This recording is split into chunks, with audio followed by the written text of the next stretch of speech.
Hello friend, welcome to my channel tips from Ajay. आमतौर पे लोग इन्वेस्टमेंट करते हैं स्टॉक मार्केट में, म्यूचुअल फंड्स में, कमर्शियल्स, रेसिडेंशियल या गोल्ड मार्केट में। अगर हम रेसिडेंशियल प्रोजेक्ट की बात करें तो या अगर हम कोई साइट विज़िट करते हैं तो नॉर्मली हमें कोई सेल्स मैनेजर या क्लोजिंग मैनेजर वहाँ अलॉट होता है।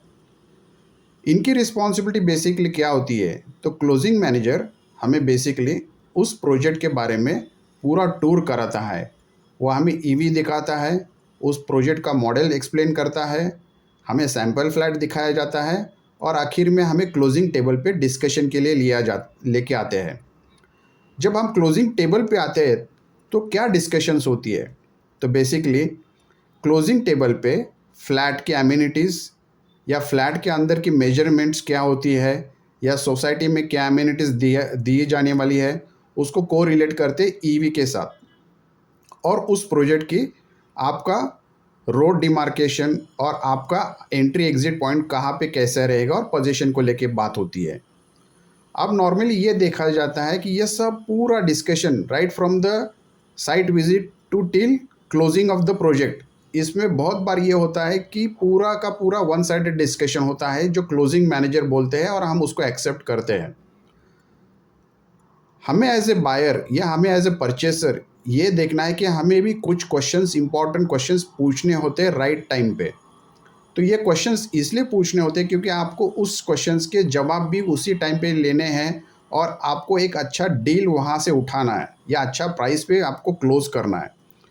तो कौन से सवाल आपको पूछने हैं, क्या सवाल आपको सही समय पूछने होते हैं, उसका जो हमने अध्ययन किया है या उसका एक्सपीरियंस हमने अपनी तरफ से देखा है वो मैं आपको साथ शेयर करना चाहूँगा। तो सबसे पहले ये सवाल आपके मन में आना चाहिए या जो आपको सेल्स मैनेजर को पूछना है कि ये जो पूरा साइट विजिट या जो पूरा टूर उन्होंने प्रोजेक्ट का दिया है, ये प्रोजेक्ट किस गवर्नमेंट ज्यूरिसडिक्शन के अंडर आता है? इसका प्रोजेक्ट कॉरपोरेशन में आता है, ग्राम पंचायत में आता है या एमआईडीसी एरिया में आता है? अगर ये एमआईडीसी एरिया में आता है तो कौन कौन सी कंपनीज़ हैं जो नियर एंड अराउंड आपके बाजू में प्रोजेक्ट में है? या अगर ग्राम पंचायत में है तो ग्राम पंचायत ने क्या डेवलपमेंट लास्ट 3 साल से किया है, ताकि उसका एप्रिसिएशन हमें क्या आता है वो हमें समझना है। Number 2, RERA possession date.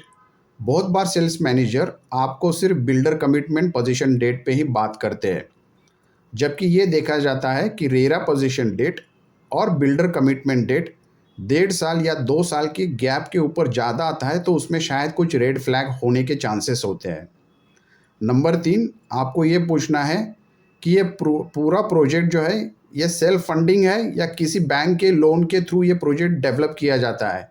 इससे आपको पता चलेगी कि बिल्डर की खुद की फाइनेंशियल स्ट्रेंथ क्या है और प्रोजेक्ट कितना जल्दी वो लेके आ सकता है, कंप्लीट कर सकता है।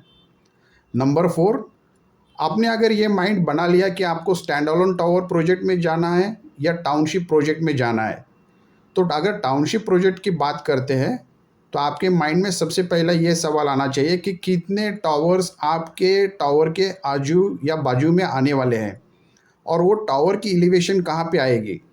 अगर आपने ये देखा है कि जो टावर आपको बताया जा रहा है तो उसकी एग्जैक्ट लोकेशन के बाजू में कितनी रेडियस में बाकी टावर्स आ रहे हैं, आपको ये डिसाइड करना है कि अगर आप ज़्यादा हाई डेंसिटी वाले प्रोजेक्ट्स में जाना चाहोगे जैसे हेवी टाउनशिप वाले प्रोजेक्ट्स में, तो वहाँ पे एमिनिटीज़ कितनी मिल रही है और एमिनिटीज़ की इतनी ज़रूरत है ये आपको ये भी डिफ़ाइन करना है, बिकॉज जितनी एमिनिटीज़ है उतना मेंटेनेंस आपका खर्चा बढ़ने वाला है।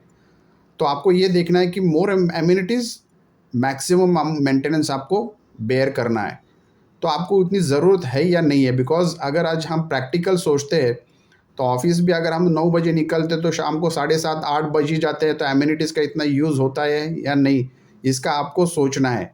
और बच्चों को भी आजकल स्कूल में सब कुछ बेनिफिट्स दिए जाते हैं, तो स्टैंड अलोन प्रोजेक्ट ज़्यादा बेनिफिट रह सकता है अगर आपकी चॉइस आपके ऊपर आपको डिसाइड करना है।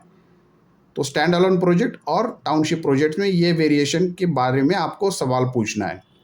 फिर आता है आपको पार्किंग के बारे में लेके।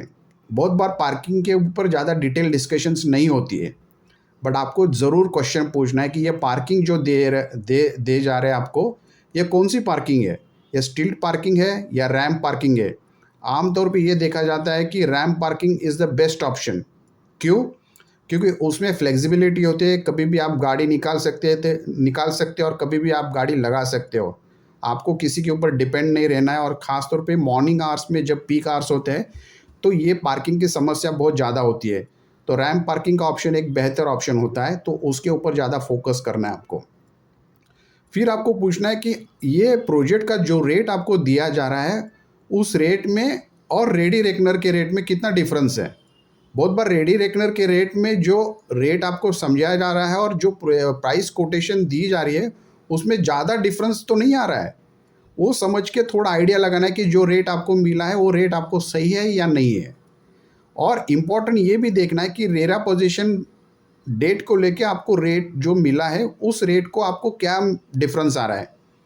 कई बार ऐसे होते कि जिसका पोजीशन 2027 में, आज अगर हम 2025 में बैठे हैं और 2027 का रेट जो मिला है, और कई प्रोजेक्ट 2030 को रेरा पोजीशन डेट दे रहे हैं, तो 2027 और 2030 रेरा पोजीशन डेट के प्राइस रेट सिमिलर होते हैं।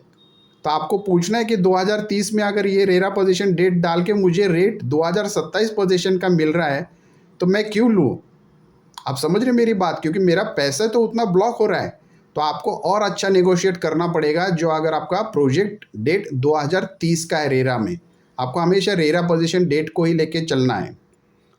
फिर आता है आपको रेरा के साइट में, आपको बहुत बार ये बताया जाएगा कि सर नीचे के फ्लैट्स ऑलरेडी सोल्ड आउट है, अभी जो भी ऑप्शंस अवेलेबल हैं वो ऊपर में ही आपको ऑप्शंस है।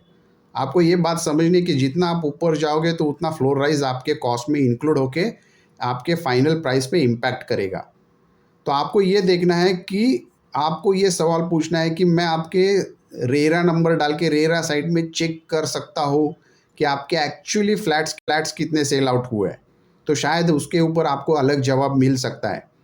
इससे आपको ये पता चलेगा कि इनकी क्वार्टरली रिपोर्ट्स जो डेवलपर डालते हैं रेरा साइट में, वो अपडेटेड होती या नहीं है।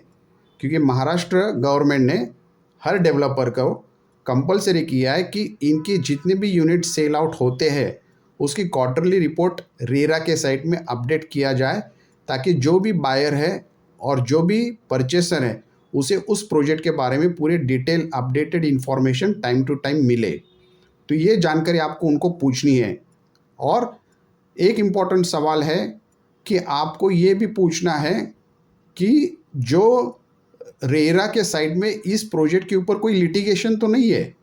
ये कोई आपको बताएगा नहीं, बट कभी कभी ये सरप्राइज आता है। जब तक आप रेरा साइड नहीं देखोगे तो आपको नहीं पता चलेगा। तो हमेशा जो भी प्रोजेक्ट्स आपने देखे या देखने जाने वाले हो, आपको थोड़ा रेरा साइट पे जाके उस प्रोजेक्ट का ब्रीफ नोटिंग करना है। तो ये कुछ पॉइंट्स है आज के इस वीडियो में मैंने आपके साथ शेयर किए हैं, और इसके साथ कुछ एडिशनल पॉइंट्स हैं जो अगले वाले वीडियो में मैं आपके साथ शेयर करूंगा। बिकॉज जितने ज़्यादा पॉइंट्स अगर हम अभी एक ही वीडियो में कवर करेंगे तो शायद आपके लिए कन्फ्यूजन होगा। तो इसलिए मैं ये वीडियो में इतने ही पॉइंट 6-7 पॉइंट्स अभी कवर किए हैं। तो जल्दी से रिकैप कर लेते हैं कौन कौन से पॉइंट्स हमने देखे हैं। सबसे पहले हमने गवर्नमेंट ज्यूरिसडिक्शन की बात किया है, फिर रेरा पोजीशन डेट को लेके हमने बात किया है, फिर हमने रेरा पोजीशन डेट और प्राइस जो एक्चुअली कोट होती है उससे बात किया है, फिर हमने स्टैंड अलोन और टाउनशिप वाले प्रोजेक्ट्स में क्या बेनिफिट्स है और किस तरह से हमें क्या होना है, डिफरेंस लेना है, उसके ऊपर बात किया है, फिर हमने पार्किंग के ऊपर बात किया है, और फिर हमने रेरा साइट में ऊपर क्वार्टरली रिपोर्ट जो डेवलपर को अपडेट करनी होती है उसके ऊपर बात किया है, और लास्ट में हमने ये देखा है कि कोई भी रेरा साइट में किसी भी कोई भी प्रोजेक्ट है उसका लिटिगेशन में केस है या नहीं है, इसके ऊपर बात किया है। इसके अलावा जो भी एडिशनल क्वेश्चंस आपको जो पूछने हैं सेल्स मैनेजर को, वो क्वेश्चंस मैं नेक्स्ट वीडियो में कवर कर लूँगा। तो thanks for watching this video. मैं चाहूँगा कि अगर ऐसे इंटरेस्टिंग वीडियो आपका लगे अच्छे, तो ज़रूर आप इस वीडियो को सब्सक्राइब करें, शेयर करें ज़्यादा से ज़्यादा लोगों के लिए, ताकि जितने मैक्सिमम क्वेश्चंस आप सेल्स मैनेजर को उसी टाइम पे पूछेंगे तो आपको शायद बेस्ट डील मिलेगी, और उस डील को लेके ही आप अपना बेस्ट दे सकते हो। Thank you so much.